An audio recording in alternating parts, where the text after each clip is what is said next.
19h-20h, Les Informés, présentés par Adil Farkan sur Beurre FM. Guillaume Ancel, bonjour. Bonjour. Comment ça va tout d'abord ? Pas mal. Pas mal, ouais. Malgré ce temps dégueulasse à Paris, mais on apprend à survivre sans soleil. Enfin, alors, on essaye. le temps dégueulasse à Paris, la morosité politique, le chaos d'ailleurs, j'ai envie de dire social. Comment on va puiser, vous savez, cette force justement ? Vous, ça nous empêche pas de le vivre. lieutenant. Alors, lieutenant-colonel. Lieutenant-colonel, pardon. Tenant-lieu de colonel. Ah, c'est un vieux mot français. On a tous appris qu'on ne pouvait pas vivre uniquement avec ces mauvaises nouvelles, alors on se réjouit des bonnes. Voilà, un sourire, une émission bien menée, et puis de se dire qu'on a de l'espoir que les choses s'améliorent. On va parler avec vous savez quoi, de la situation à Gaza, les déclarations de Trump. On parlera aussi également de cette possible paix. Je fais référence notamment à la guerre en Ukraine. Alors, d'abord, je vais commencer, tout d'abord, et puis je solliciterai nos auditeurs, 0153 48 3000, pour venir vous poser des questions, vous interpeller. Vous, le lieutenant-colonel, Guillaume Ancel, vous êtes chroniqueur aussi média, chroniqueur guerre, vous en êtes le spécialiste.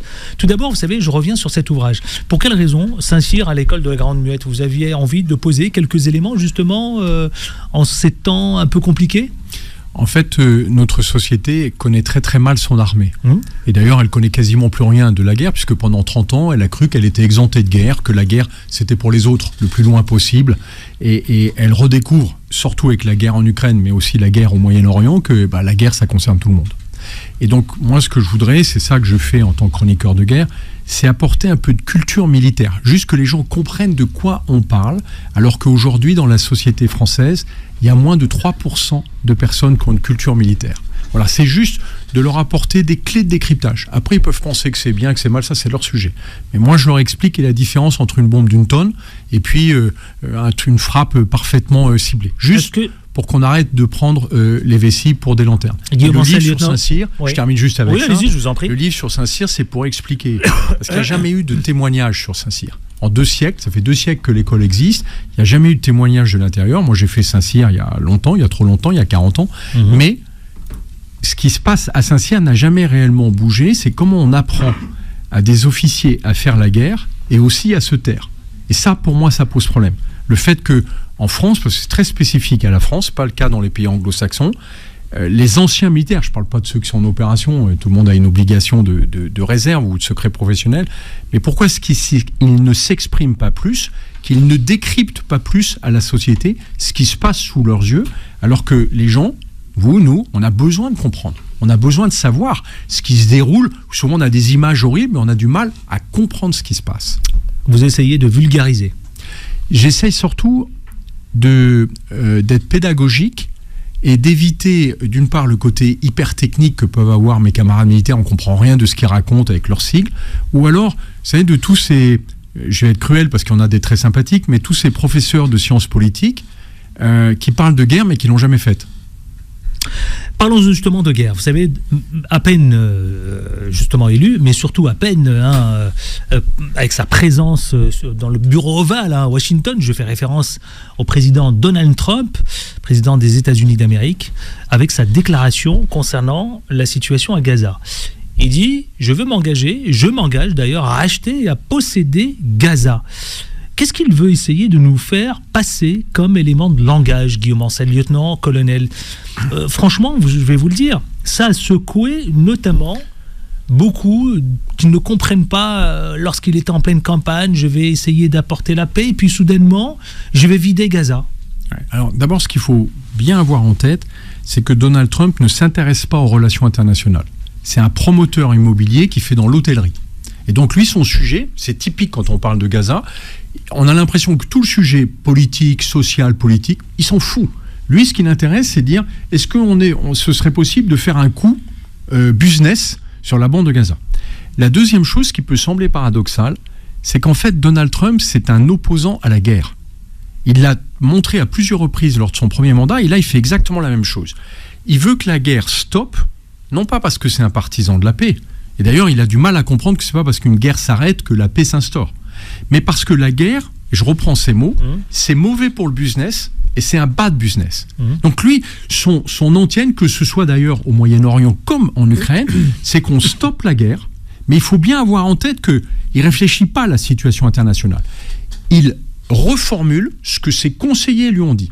Donc quand il nous fait un sketch sur la bande de Gaza en disant mais pourquoi on n'en fait pas une espèce de Côte d'Azur du Moyen-Orient, ce serait extraordinaire, avec des hôtels de luxe, puis au passage on pourrait peut-être dire à tous les Palestiniens qu'ils devraient quitter la bande de Gaza. En fait, c'est pas lui qui l'a inventé dans la nuit. C'est que quelqu'un de son entourage lui a vendu ce projet. Et là, on voit très bien d'où vient le projet. Il vient du cercle de Benyamin Netanyahou, dont il est très proche, qui lui a vendu le fait que, en fait, la bande de Gaza, le mieux, ce serait que les Palestiniens soient déportés, parce que c'est le nom juridique de dire à 2 millions de personnes qu'elles doivent quitter leur territoire, et puis qu'après, on reconstruise tout, et que, dans un premier temps, ça deviendrait une espèce d'enclave internationale, mais au fond, l'entourage de Netanyahou ne s'est jamais caché du fait qu'il voudrait que ça appartienne à ce qu'on appelle le Grand Israël. C'est-à-dire que la bande de Gaza, comme la Cisjordanie, n'arrive pas à accepter de pouvoir coexister avec les Palestiniens. Et ça, c'est une partie essentielle de la guerre quasi continue qu'il y a aujourd'hui au Proche-Orient. C'est qu'en fait, on voit bien qu'il y a un sujet de coexistence qui n'a jamais été pacifique.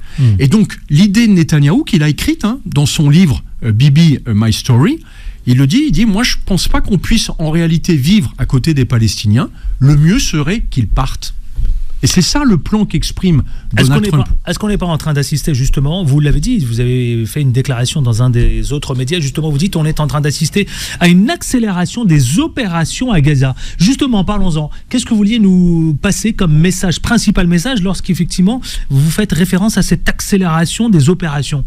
Moi, je l'entends, mais qu'est-ce qu'il y a de sous-jacent dans ce que vous voulez nous livrer comme message ? En fait, on a été étonnés que Benyamin Netanyahou accepte un cessez-le-feu alors qu'il se maintient au pouvoir dans la guerre. Et c'est Donald Trump qui lui a imposé, très clairement. Et d'ailleurs, l'autre a très bien compris qu'il n'avait pas le choix. Parce que Donald Trump ne se laisserait pas humilier sur le fait qu'il a annoncé que la guerre s'arrêterait. Mais comme je l'expliquais tout à l'heure, arrêter la guerre ne veut pas dire construire la paix. Or, construire une paix durable au Proche-Orient, c'est pas juste arrêter les bombardements. Il y a eu 100 000 bombardements, plus de 100 000 bombardements sur la bande de Gaza. C'est pour ça que je suis un ancien officier d'artillerie, c'est un peu ma spécialité. Quand on a bombardé 100 000 fois une zone très réduite avec une population dense, normalement il y a plus de 100 000 morts, il y a plus de 350 000 blessés. C'est ça le bilan réel sous les décombres. Pas faire de confusion avec ce que le Hamas affirme comme bilan, autour de 47 000 morts. Mais là, le Hamas n'a jamais parlé que des morts qui ont été enregistrés dans les hôpitaux. Donc c'est qu'une partie du bilan. Quand vous avez 75% de ce territoire qui est minuscule, qui fait 365 km², 75% ont été détruits, vous pouvez estimer qu'il y a 50-60% des victimes qui sont sous les décombres. Et que malheureusement, on ne sait même pas si un jour on arrivera à les exhumer et puis à leur faire des funérailles dignes. Donc on a eu un plan de dévastation qui, il faut le rappeler aussi, a été déclenché par l'attaque terroriste du Hamas du 7 octobre. Et en fait, on a 2 acteurs qui vivent dans la guerre. C'est-à-dire que le Hamas, depuis 15 mois, aurait pu essayer de stopper la guerre, notamment en rendant les otages. Or, il s'en est bien gardé. Il est tout le temps dans la provocation vis-à-vis d'Israël. Et on se souvient que dès le début de la guerre, le Hamas a déclaré à un journal américain, nous, notre objectif, c'est d'instaurer un état de guerre permanent contre Israël. Et en face, malheureusement, à la tête d'Israël aujourd'hui, on a un gouvernement d'extrême droite qui est dirigé par Benyamin Netanyahou, où il y a quand même dans son entourage, je dirais, les pires extrémistes israéliens, et qui, eux, ont en tête une idée, c'est d'écarter définitivement les Palestiniens du territoire qu'ils veulent occuper. Et cette idée de déportation qu'a annoncé Donald Trump, en fait, lui n'a fait que la recracher, on l'avait en tête depuis un moment, parce que ce qu'ils ont fait sur la bande de Gaza ne correspond absolument pas aux objectifs qu'ils avaient affichés. Je le rappelle, c'était de détruire militairement le Hamas. Personne n'a jamais détruit une organisation terroriste avec des bombardements. Et de libérer les otages. On le voit bien aujourd'hui, en bombardant les otages, on les tue. Ça s'appelle bombarder un territoire. Donc ça n'a pas de sens. En fait, son objectif, c'était de dévaster la bande de Gaza pour la rendre globalement inhabitable. Et c'est ça qu'il essaye de traduire dans la deuxième phase.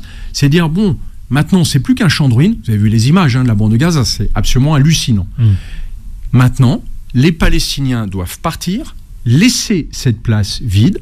Après, on fera passer des bulldozers et puis on reconstruira quelque chose de complètement nouveau, mais sans eux. Or, ça, en termes de droit, ça a un nom. Alors, en termes de politique, on parlera d'exode, mais en termes de droit international, ça s'appelle une déportation. C'est un crime contre l'humanité.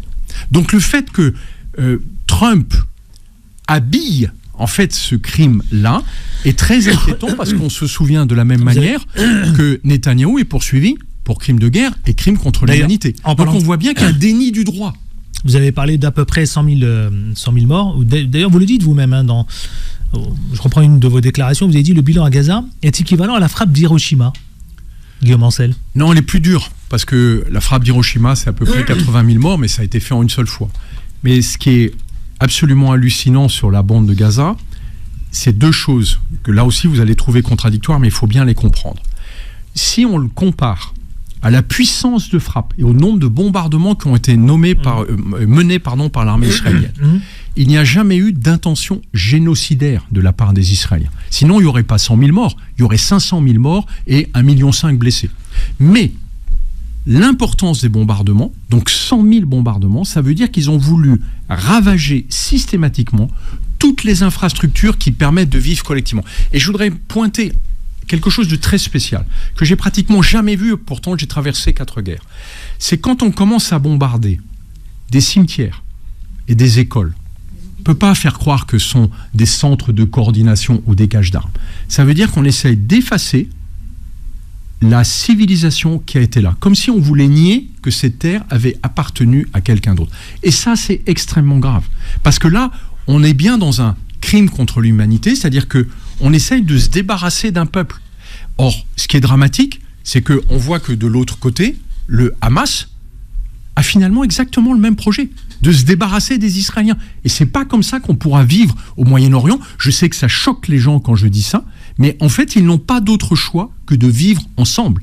Et donc, il faut qu'ils trouvent une solution politique qui leur permette de coexister et puis d'arriver progressivement à construire une prospérité plutôt qu'une haine tenace. Lieutenant-colonel, justement, vous avez fait une autre déclaration. On va parler d'une autre situation, autre moment de guerre. Je fais référence à, vous savez, cette guerre en Ukraine. Vous avez dit, notamment, Trump peut-il dealer, c'est le mot, j'ouvre les guillemets, je les referme aussitôt, avec Poutine. Alors cette situation, c'était aussi un engagement de Donald Trump, le président des États-Unis d'Amérique. Un engagement, d'ailleurs, il avait dit en 48 heures quasiment, qu'il pouvait livrer la paix. Alors justement, cette paix, elle ne voit pas du tout le jour, mon cher lieutenant-colonel. Qu'est-ce qui se passe? Alors, quand vous dites qu'il peut dealer avec Poutine, j'ai envie de vous poser la question inverse, moi. Est-ce qu'il peut encore dealer avec Poutine? Et c'est ce qu'il est en train de faire. En fait, sa déception, c'est qu'il espérait dealer pour son investiture, qui avait lieu le 20 janvier dernier. Il a réussi à le faire pour Gaza. Vous vous souvenez qu'il a imposé son accord de cessez-le-feu le 19 janvier, la veille. Et encore une fois, Netanyahou essayait de s'y opposer. Puis il a compris qu'il n'y arriverait jamais. Et donc, il s'est obligé à accepter ce cessez-le-feu, alors que ça n'était pas l'intention de Netanyahou. Par contre, du côté ukrainien, ces négociateurs qui discutaient avec l'équipe de Vladimir Poutine depuis novembre, depuis son élection, ont été hyper déçus parce qu'ils pensaient qu'ils allaient trouver un deal assez facilement, plutôt sur des arguments économiques et financiers. Et il a mis du temps à réaliser que Poutine n'est absolument pas Trump. Lui, Poutine, c'est le chef d'une mafia qui s'est emparée de la Russie. Et c'est lui qui décide du niveau de satisfaction et de contentement de sa société. Donc les arguments économiques, tu es en train de ruiner ta société, elle part à la faillite, mais il s'en fout, puisque lui, il est riche en milliards. Donc tant qu'il est riche...